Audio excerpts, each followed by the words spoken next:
G'day guys! This weekend I'm going to be attending one of the highlights of my Warhammer 40k tournament calendar, and that is Geelong Heresy. It's one of the events that I look forward to every single year, and I'm really pumped to share with you my plans for this event. So in today's video, we're going to go through a little bit about the event itself to give you a bit of an idea of what we're going into, and then we're going to talk about the list that I'm taking to the event.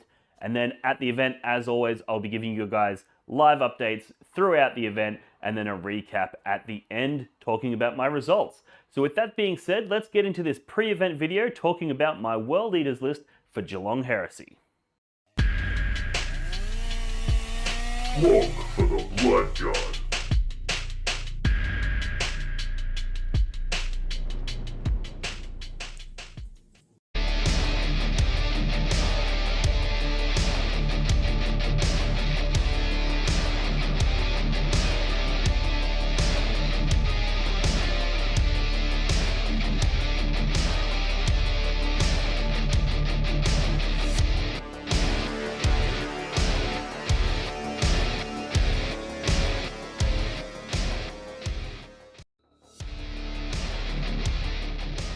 Alrighty guys, so first let's talk a little bit about Geelong Heresy because it's a relatively unique event. There's a lot of different events running around in Australia, but one of the ones that is unique and different than the rest is Geelong Heresy, and the way that they make their event unique is it's 4 rounds instead of 5 in your standard GT sort of format, and they have 3,000 points as the limit to your army size.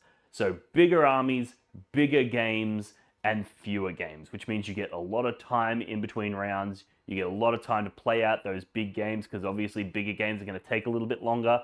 And you also have a strong encouragement to bring big models. It's sort of a bit of a theme of the event, is it's an opportunity for players to sort of let their hair down, so to speak, even though that doesn't really apply to me. But yeah, let their hair down, relax, have some drinks, and play with those big models that you haven't been able to play with at other events, either because they're not competitively viable or you're not able to fit them into a standard 2,000 point list. So that's a really, really exciting and fun way to sort of have a little bit more fun with the game, not take it quite so seriously, and play with those really exciting toys that you often don't get to play with.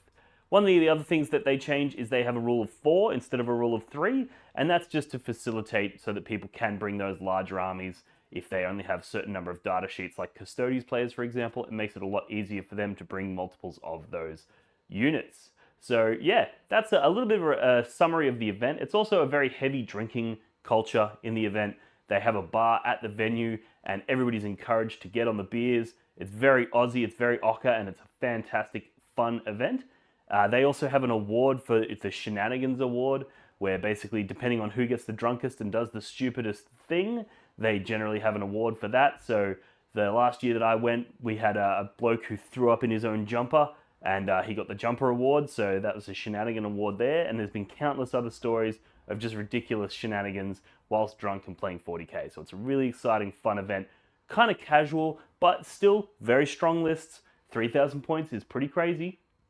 You can bring some pretty wild stuff, so I'm excited to see what's going to happen at this event.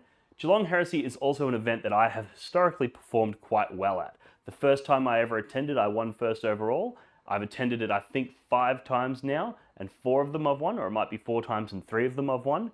Either way, I've got a pretty strong track record at these events. So I'm looking to defend that legacy, and I've decided that I'm going to take the World Eaters to this event to do so.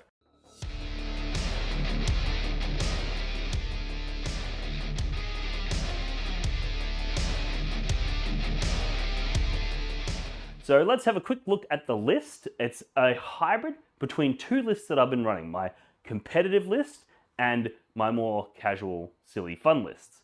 So you would have seen videos that I've done recently talking about my dual Lord of Skulls list. I performed quite well at Ratcom with this list, and the Lord of Skulls is an absolutely fantastic unit. Very, very powerful. And I've also been experimenting with a more infantry-focused World Eaters list with Exalted Eightbound and Berserkers with Masters of Executions attached to them jumping out of rhinos. So they're the sort of 2 lists that I've been modulating between for my serious games and my more casual fun games. And what I'm doing today for Geelong Heresy is I'm taking those 2 lists and I'm smashing them together.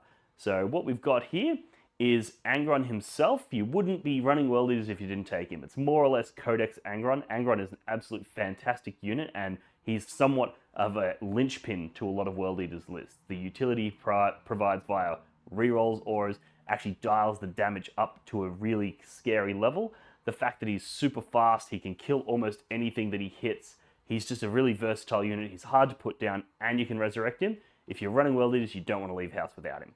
But then we switch it up a little bit. So we've got 3 Khorne Lord of Skulls. Now these guys are, as I've discussed in previous videos, they're very, very powerful in that they have that armor 13. And a lot of anti-tank weaponry is only strength 12, sorry. So they're wounding you on 5s. And this is really, really effective breakpoint. It means that all those Dark Lancers, las cannons, those sorts of things are really struggling to put damage on these Lord of Skulls. So that's going to be really fun. And running 3 of them just means that if they have the damage to kill 1, you deal with that damage, and now they don't have the damage left to kill the other 2. So should be really exciting. The other really cool thing about the Lord of Skulls is for every unit that they kill, you get to modify the result of one of your Blood Yahtzee dice, your Blessings for Khorne roll. And that just means that the probability of me bringing back Angron goes through the roof, which means you can play hyper aggressive with him. You can literally throw him out into the center of the table turn 1, and you don't care about hiding him. You can let your opponent sink all their bullets into him because you know that doesn't matter, because the next turn you're going to kill things with Lord of Skulls, and then you're going to bring Angron back anyway. So it allows you to wield him hyper aggressively, which is really exciting as well. And not to mention they provide serious shooting damage as well, one of the things World Eaters often lack. These guys, I give them the Gore Storm and Skull Hurler. I believe that's the combo. I'll put the list in the comments. But the idea here is they're the high damage weapons. So these guys are here for popping transports, killing things at range, and basically facilitating that shooting element of the list. It's all combined in these Lord of Skulls. And then should they make it into combat, which they often do, they rip things apart. They got flat 8 damage on their close combat attacks. They're fucking brutal. Next, we go into the more infantry-focused side of the list, and this is the stuff that I've been running with somewhat success in more competitive games. I'm yet to take them to many tournaments, but I've been playing lots of practice games and getting in some really solid results with the infantry. What we've got is we've got 2 units of 10 Khorne Berserkers, and these guys are in rhinos. Now, in my competitive list, I only have a single rhino, but I had the disposable points in this one, so I decided to bring 2. But the idea here is that these guys are able to disembark out 3, then move 6. If you use the Blessings of Khorne, you can make that +2, so moving 8. So that's an 11-inch move. Then you can auto-advance them 6 for 17 inches worth of movement, then charge. So these guys launch out of those rhinos like fucking missiles. They're really, really fast. And when they hit ridiculously hard because you've got a unit of 10 of them, probably with Angron's rerolls. You've got a Master of Executions in there who's going to be precisioning out enemy characters and also delivering mortal wounds. Very, very powerful hit. They strike hard. And then because you have a unit of 10, they get maximum utility from the Blood Surge mechanic. If you take units of 5, I know a lot of people talk about taking multiple units of 5. The challenge with those, even though they are very good, is that often your opponent is going to have the shooting power to kill 5 Berserkers in a single activation, which means you don't get your Blood Surge move.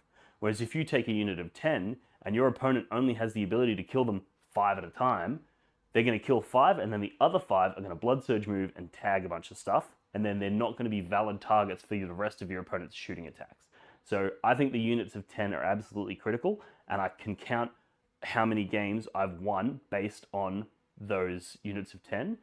It's wild, because the amount of times that you string it out across 2 objective markers, you're near all their units, and they're like, crap, I can't shoot those Berserkers, because if I do, they're gonna Blood Surge move in and they're gonna tag me, so they just have to sacrifice those objectives.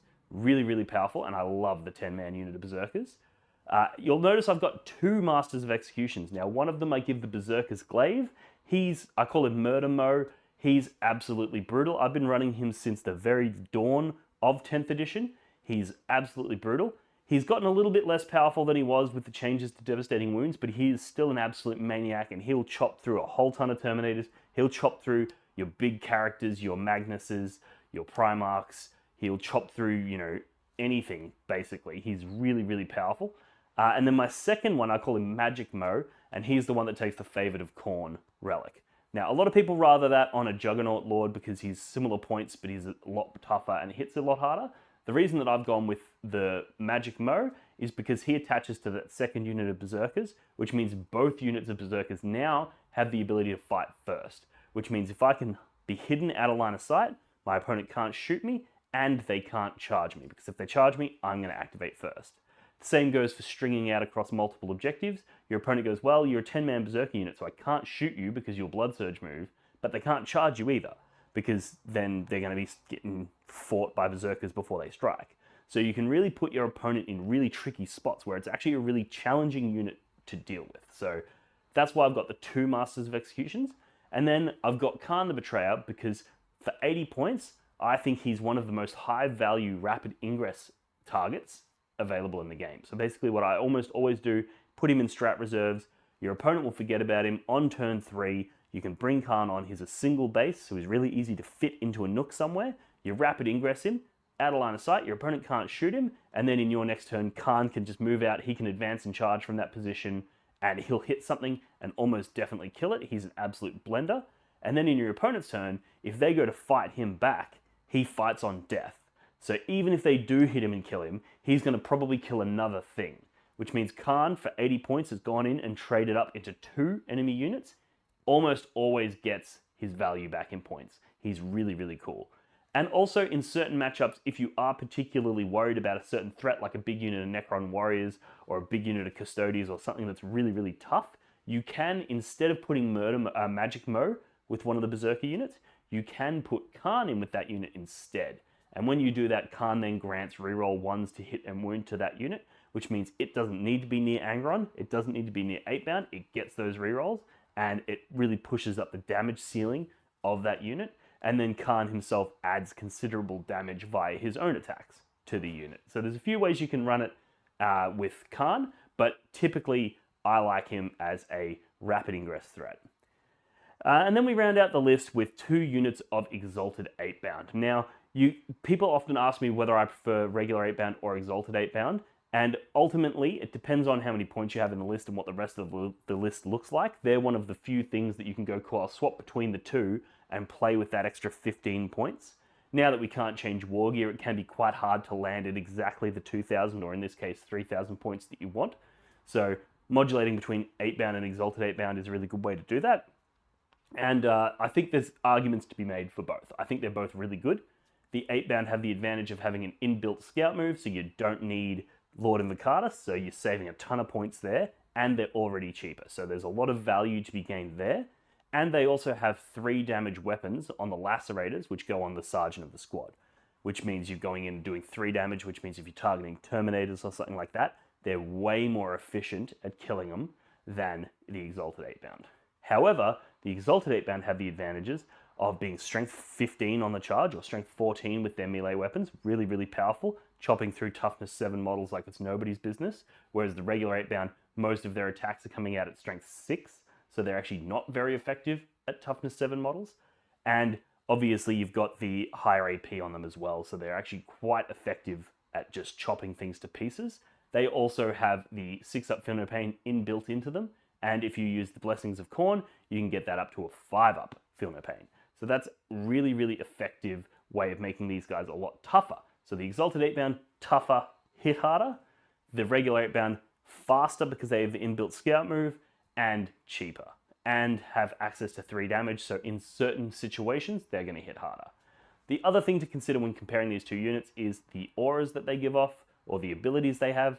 The regular Eightbound giving that reroll 1s to wound in a 6-inch aura is actually surprisingly effective. So you put that near Angron, and now Angron goes in, he's wounding almost everything on 2s with rerolls, which makes him really, really strong. Or even just on a big unit of Berserkers, if you don't have Khan in the unit, you throw Eightbound up, and then you throw a unit of Berserkers with a Murder Mo in it, and now that unit of Berserkers is rerolling 1s, probably getting rerolls to hit from Angron, and rerolling 1s to wound.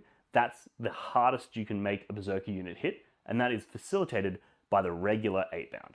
However, the Exalted Eightbound have a party trick that can often flip games and win you matchups that you were otherwise likely to lose. And that is that if your opponent's engaged with them and they want to make a fallback move, they have to take a leadership check. If they fail, they must remain stationary. Now this is really cool because it's a leadership check, not a battle shock check. So any abilities that your opponent has to modify their battle shock tests, or re-roll them, or auto pass them, or anything like that, don't apply to this. It's just a leadership check. And there's a lot of units in the game that have relatively high leadership values, which is really, really good because it allows you to use those 8-bound to lock them in combat. And basically, you can try to set up plays where you go, there might be, say, a unit of gaunts strung out. You charge everything except for the gaunts, but you do it in such a way that with your consolidate moves after you've fought, everything piles in or consolidates in and tags that gaunt unit. And now, when that gaunt unit wants to move, it can't fall back if it fails its leadership test. And then, because it failed its leadership test, all of that stuff that's tagged them can't be shot by your opponent because they're infantry on infantry combat, you can't shoot into. So that's a really effective way of keeping your entire army alive against shooting armies. So it's one of those things where it's not guaranteed to go off. It's actually quite unlikely. Most things have leadership that they're probably going to pass more often than not. But it's one of those things where when it does work, it flips a game. So when you get put in those positions where you're like, wow, it's close. It could be a draw, or it could be a really, really close game. Or maybe I'm losing the game and I need some kind of big play to pull me back in. The Exalted 8-bound facilitate that. And I often find with the World Eaters, there's probably 4 or 5 different things that fit that similar description, where they're unlikely, but if they do work, you just win. And if you can set up multiple instances where it's unlikely to happen, but if it does, you win. And then if it doesn't, you go for the next one. If that's unlikely, but if it does, you just win. You can sort of sequence them so that you're more likely to get one of those winning results. So it could be something like resurrecting Angron. It's unlikely to happen, but sometimes resurrecting Angron just results in you winning the game. If it's turn 2, they've killed Angron, but you've killed their threats that are threatening Angron, and then it goes into your turn 3, and you go, boop, resurrect Angron, bring him back. Now your opponent's like, fuck, I can't kill this guy now because you've killed all of my crisis suits, or you've killed all of my, gladiator reapers, or whatever it is, whatever anti-tank weaponry they have, that they used it all to kill Angron, and then you use the rest of your army to kill that anti-tank weaponry, and then resurrect Angron, it's game over, right? There's multiple things like that, where if you can pull it off, you just win, and the Exalted 8-bound are a perfect example of that. So in this list, I've gone with 2 units of Exalted 8-bound, primarily because if I had regular 8-bound, I would have had 30 points left to spend, and there's no 30-point units. So I sort of view it as a free upgrade into Exalted 8-bound.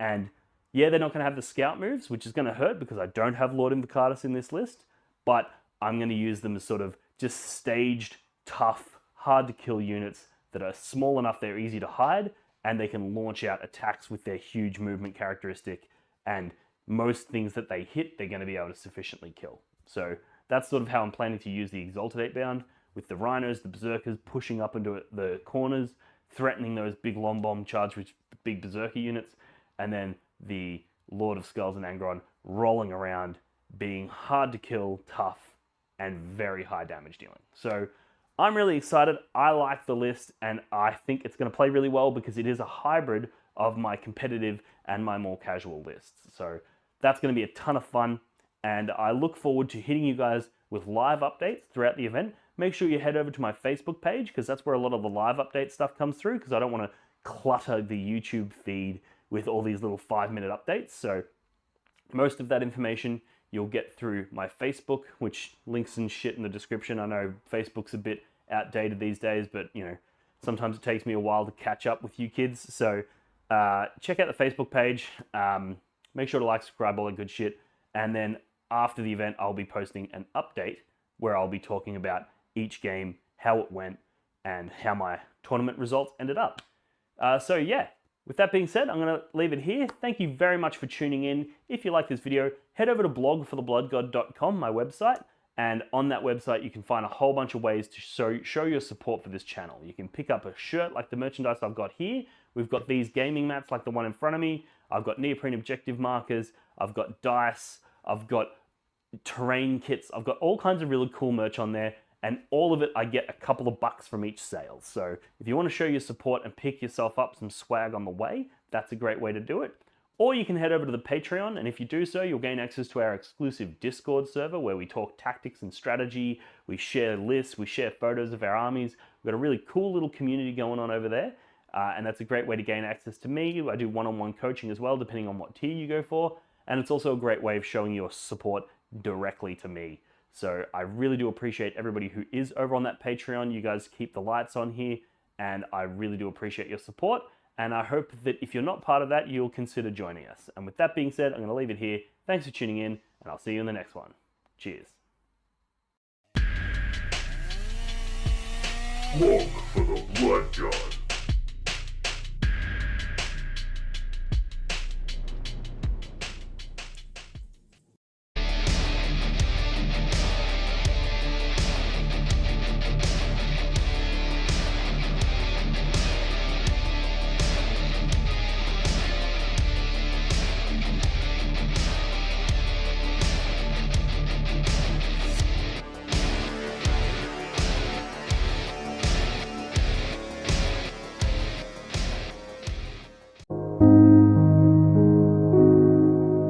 The Warhammer community suffers from some of the most prohibitively expensive essentials in the world, especially Australian content creators. Every single day, Dean wants to create content, but he can't. Suffering from old, worn-out brushes, expensive model kits, and costly software and equipment he can't endure much longer. Just look at this dirty paint water. Would you drink this? Would you let your child? Even a small monthly donation can help provide Dean with clean paint water, basic tools for survival, and access to life-saving information and education. So please, follow the links in the description below and find out how you can sponsor a mad cunt like Dean today and end the suffering. Suffering that is cruel